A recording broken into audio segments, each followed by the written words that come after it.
ऐ खुदावंद, मैंने गहराओं में से तेरे हुजूर फरियाद की है।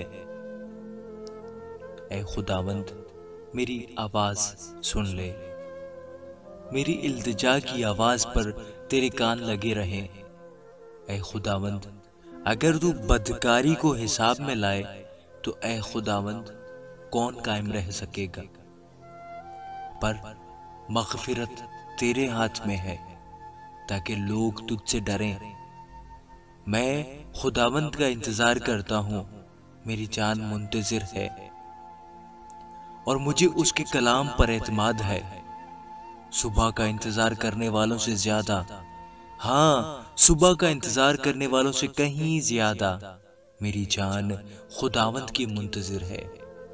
ऐ इसराइल, खुदावंद पर एतमाद कर, क्योंकि खुदावंद के हाथ में शफकत है, उसी के हाथ में फिदिया की कसरत है और वही इसराइल का फिदिया देकर उसको सारी बदकारी से छुड़ाएगा।